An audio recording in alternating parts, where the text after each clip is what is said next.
How should your feet be landing when you hit the ground? Should you forefoot strike?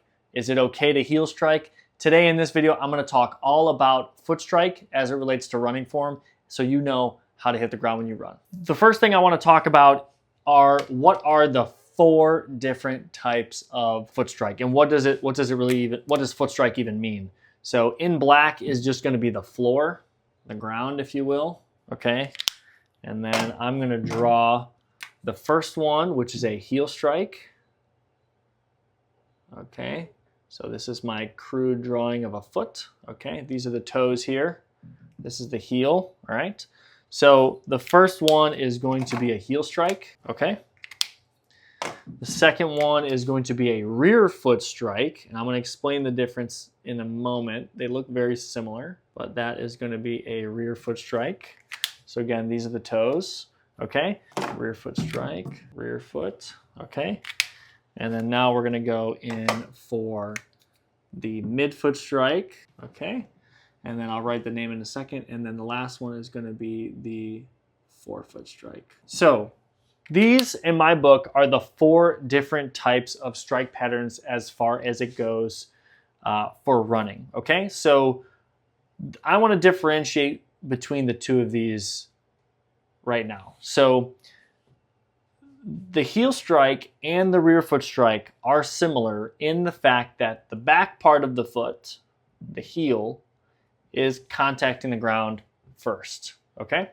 Now, the real difference between a true heel strike and a rear foot strike is going to be this angle of inclination of the foot, okay? So whatever this angle is, and then whatever this angle is, okay? So you can see that even though the heel is hitting first here, the angle of inclination of the foot is much smaller here. It's much flatter here than it is here. Okay, so that's the real difference between these 2. This is still hitting with the heel, but this one, the toes are just way up higher. This one, the foot's flatter, but the heel is still hitting first. Okay, midfoot strike is just basically flat foot, okay? And then forefoot, you're hitting with the front part of your foot first, okay? Now, when I first got into running and running rehab, I used to be adamant that as many people as possible should adopt either a midfoot or a forefoot strike. That if people were doing either of these, the number one thing that they needed to do was to change their foot strike and to do something more that looks like this, and then they would run better, run faster, be more efficient, and prevent injuries. This is something that I have totally changed my mind on after evaluating and helping hundreds of runners rehab from injury. At this point, I don't really think this matters that much, okay? Sometimes people tend to hit more on the front part of their foot. Sometimes people tend to hit more on the back part of their foot. It really doesn't actually matter that much. But I will tell you what does matter, okay? What does matter when we're talking about running form are a few things, okay? The first, if I draw the floor again, one of the first things that matters is how much your knee is bent when your foot hits the ground. So if I draw a leg here, again, forgive my crude drawings, okay? If I draw a leg here, that's the knee, okay? And then if I do another one here, okay, something like that, okay? This is the initial contact point when someone hits the ground, okay? You can see that the way I drew this leg, the leg is relatively straight. This is the thigh bone, this is the knee joint, and then this is the shin and the foot, okay? Same thing over here, of course. This knee is straighter than this knee, okay? And what happens when you hit the ground with a very extended straight leg is that the shock of the impact travels up the leg through the bones, okay? Now, running and hitting the ground with a relatively straight knee is oftentimes accompanied by a heel strike or even a rear foot strike, okay? So when people are looking with their naked eye at somebody running, it's very easy to see this. it's a lot harder to see this. Oftentimes, I'll be looking at somebody with my naked eye, and I'll think I know something about what's going on with their knee when they hit the ground, and then I look at the footage, the slow motion footage that we do during the gait analysis, and my naked eye was not 100% correct. Okay, I was not right when I was looking and thinking, I think that they're doing this. And I looked at the footage and it actually looks different than what I thought. So what the knee is doing when they hit the ground is a lot harder to see. So it makes sense to me, as I've done this more and more, that a normal person looking at somebody run will be able to see the foot strike much easier than what the knee is doing. So the straight knee is usually not helpful. We want the knee to be a little bit bent, okay? And then oftentimes what happens when people bend the knee more is the angle of the foot tends to flatten, okay? So this is why I made a differentiation between the heel strike and the rear foot strike, because the rear foot still hits with the heel first, but the angle of the foot is relatively flat. And that is often totally fine, okay? And what I tend to do now is if I notice somebody is really jamming it with their heel and the angle of inclination of their foot is really high, it's also usually related to this. They kind of go together. So if I tell somebody what to do with their feet, I'm usually advising them just to try to hit with a flatter foot. I don't necessarily tell them that they need to go all the way over here, but in my book at this point, these are kind of the three that I have no problem with. If somebody's really aggressive with this, I'll try to steer them at least to have a flatter foot, but it doesn't matter that their heel hits first. The way the foot hits the ground doesn't necessarily matter that much. What matters more is what's going on at the knee, okay? So this is hard to see with your naked eye. This is also really hard to just think and to just do, just bend the knees more. It takes a lot more than just that to actually execute that well. And I'm gonna talk now about how to actually implement this, and then one other component that becomes important, okay? The idea of cadence is now one of the most important things that I'm working on with people. I used to think a lot about foot strike, getting as many people to be forefoot runners as possible.